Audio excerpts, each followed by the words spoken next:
अब यहाँ पे जितने भी पार्ट हैं तो इनको मल्टीमीटर से चेक किया जा सकता है कि नहीं किया जा सकता है। तो इसमें कुछ चीज़ चेक किया जा सकता है और कुछ नहीं किया जा सकता है। वो क्या क्या पार्ट है वो मैं बता देता हूँ आपको। सॉर्ट के लिए अगर ये देखा जाए कि सॉर्टिंग है इसके अंदर कि नहीं है, तो उस कंडीशन में लगभग सभी को चेक कर सकते हैं, आईसी को छोड़ करके, यानी इसे छोड़ करके बाकी लगभग हम सब चेक कर सकते हैं। तो मल्टीमीटर से ख़राब है या सही है, क्या क्या चेक कर सकते हैं, तो वो मैं बताता हूँ आपको। इसका प्रैक्टिकल नेक्स्ट वाले में रहेगा। फ्यूज ये चेक कर लेंगे। कैपेसिटर का कुछ हिस्सा चेक किया जा सकता है, मतलब मान के ऊपर डिपेंड करेगा। इसका मान कैसे रहता है वो मैं बता देता हूँ। इसका रहेगा 1 माइक्रोफैरेड बराबर 1000 नैनोफैरेड, और 1 नैनो फैरेड बराबर 1000 पीएफ, यानी पिको फैरेड। तो micro farad, nano farad, pico farad, ठीक है। ये 3 में आता है।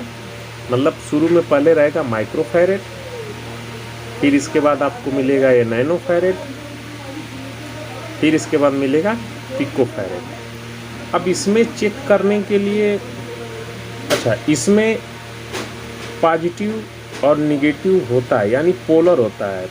अगर एक हिस्सा, समझ लीजिए 2 पिने हैं अगर इसकी, ठीक है, तो एक प्लस रहेगा और एक माइनस रहेगा, ऐसे काम करेगा। लेकिन जैसे जैसे ये छोटा होता जाता है तो लगभग इसका ख़त्म हो जाता है। अभी नैनो में, अगर नैनो फैरेड में आएगा 1 माइक्रो फैरेड तक ये पोलर में काम करता है। पोलर में मतलब पोलरिटी रहती है। इसके बाद इसका पोलर ख़त्म हो जाता है, नॉन पोलर हो जाता है लगभग, ठीक है, ऐसा होता है। इसको प्रैक्टिकल करके मैं दिखा दूंगा। अभी फ़िलहाल इसको समझिए ऐसे ही। 1 माइक्रो फैरेड, अभी आप देखेंगे इस पे कैपेसिटर के ऊपर, तो यहाँ पे आप देखिए लिखा हुआ है, अब देखेंगे तो आपको मिलेगा यहाँ पे 220 माइक्रो फैरेड। देखिए युवक, ये माइक्रो फैरेड लिखा हुआ है, 35 वोल्ट, ठीक है। तो इसमें ये गरारी बनी रहती है, जिधर निगेटिव रहेगा उस तरफ मोटी सी एक पट्टी रहेगी, और जो प्लस रहेगा उस तरफ नहीं रहती है, ठीक है। ये तो पहचान इसकी हो गई। लेकिन पीएफ में ऐसा नहीं होगा। पीएफ दोनों तरफ कहीं भी लगाइए, प्लस और माइनस कहीं भी लगाइए। मल्टीमीटर से चेक करते समय इसमें कंटिन्यूटी आपको नहीं मिलेगी, लेकिन ये वाला जितना बड़ा रहेगा उतना इसमें पिक आएगा। पिक बोले तो कांटा जब भी आप लगाएंगे तो ऐसे चलेगा, कुछ देर तक रुकेगा। इसको मैं चेक करके आपको दिखाऊंगा कि कंडेंसर एक एक पार्ट को जब तक चेक नहीं करके दिखाएंगे तब तक आपको नहीं मालूम पड़ेगा। तो कंडेंसर को मल्टीमीटर से चेक कर सकते हैं कुछ हद तक, और कुछ नहीं भी कर सकते हैं। डायोड को मल्टीमीटर से चेक कर सकते हैं, हाँ चेक कर सकते हैं, बिल्कुल चेक कर सकते हैं। ट्रांसफार्मर को हाँ बाइंडिंग चेक कर सकते हैं उसकी। आईसी को नहीं, ये नहीं चेक की जा सकती है। सिर्फ कुछ हद तक चेक की जा सकती है, सिर्फ ड्रेन और बाकी कुछ रहेगा, वो आगे आप समझ जाएंगे आसानी से, बहुत आसानी से समझेंगे, इसमें कुछ नहीं है। ट्रांजिस्टर को हाँ चेक कर सकते हैं। रेजिस्टेंस 100%, ये तो चेक ही करना होता है, ये 100% इससे ही चेक होगा, मल्टीमीटर से ही होगा। ट्रांजिस्टर हाँ इसे भी चेक कर सकते हैं। तो लगभग सब चेक कर लेंगे। कुछ पार्ट होते हैं जो नहीं चेक किए जा सकते हैं। तो अब बचता क्या है, रेजिस्टेंस का वैल्यू कैसे चेक करेंगे। रेजिस्टेंस का वैल्यू भी आप समझ लीजिए, जो आज के समय में एसएमडी आ रही है, एसएमडी को चेक करने के लिए अभी बहुत से उसमें कोडिंग है जिसको समझना थोड़ा मुश्किल पड़ता है, क्योंकि ए और बी सी करके है, वो तो मैं पढ़ाई नहीं किया हूँ, लेकिन ये जो है आप आसानी से इसको समझ जाएंगे। इसका स्टार्टिंग इस तरफ से करते हैं जिधर से पहला कलर होता है, ठीक है। पहला कलर, इसके बाद दूसरा, तीसरा, चौथा, पाँचवा, छठवां जो भी है, लेकिन 3 ही कलर का वैल्यू रखा जाता है, चौथे का बहुत कम रहता है। 4 कलर का, इसका भी मोबाइल में आपको ऐप मिल जाएगा रेजिस्टेंस चेक करने के लिए। तो चलिए इसको शुरू करते हैं और कैसे रखते हैं वो समझ लेते हैं यार। तो सबसे पहले काला, ठीक है, काला रंग रहेगा, उसका 0 मान रहता है, मतलब उसका 0 मान रहेगा। दूसरा भूरा, भूरा का कलर जो है 1 नंबर मान होता है। फिर इसके बाद आपका लाल रंग आता है, लाल रंग का 2 होता है। फिर नारंगी आती है, ठीक है, नारंगी कलर आएगा, उसका 3 रहता है। फिर पीला आता है, पीला का यहाँ पे आपका 4 नंबर रहता है। फिर हरा आता है, हरा का 5 नंबर होता है। फिर इसके बाद नीला आता है, नीला का 6 नंबर होता है।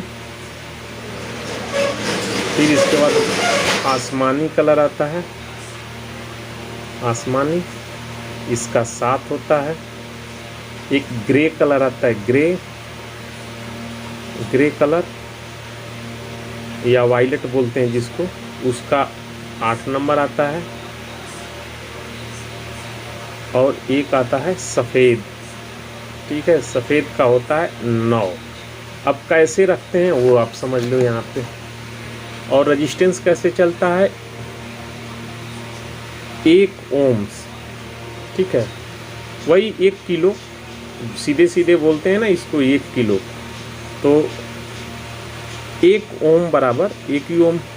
अगर ये 1000 ओम्स हुआ तो इसको हम कहेंगे 1 किलो, मतलब 1000 किलो, तो 1 के हो गया।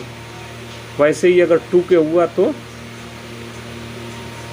2000, ये 2000 अगर किलो हो गया तो इसको हम बोलते हैं। ऐसे ही अभी तो चलन में ही है सब, तो इसको आप समझ गए। चलिए इसको हम समझते हैं कि कैसे रखते हैं। मान लीजिए पहला कलर इसमें हम भूरा आ गया, ठीक है, भूरा कलर है पहला कलर, भूरा। दूसरा कलर अगर मान लीजिए कि लाल आ गया, और तीसरा कलर भी लाल आ गया, तो इसमें क्या करते हैं कि भूरा कलर का जो मान होता है उसको जैसे का तैसे लिख देते हैं। यानी 1 हुआ, दूसरे का भी जैसे जो मान रहता है उसको डायरेक्ट वैसे ही लिख देते हैं, ठीक है। और तीसरा जो कलर होता है उसका जो मान होता है उतने शून्य रख देते हैं।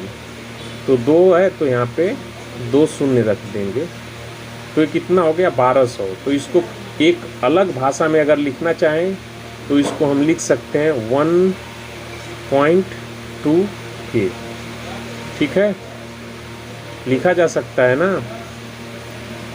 ऐसे ही अब इसको हम और बदल लेते हैं, यानी जो भी पहला नंबर, पहले कलर का जो मान है उसका मान सेम लिखेंगे, कलर का जो मान है वो अंक डायरेक्ट लिख देंगे, अंक पहले वाले का, दूसरे वाले का भी अंक लिख देंगे,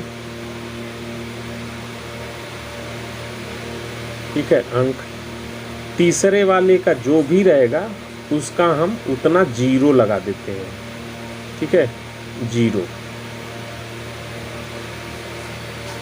अगर 3 आया तो 3 0 लगाएंगे, 4 आया 4 लगाएंगे। अभी यहाँ पे अब अगर कोई रेजिस्टेंस मान लीजिए भूरा है, भूरा, और यहाँ पे दूसरा काला आ गया,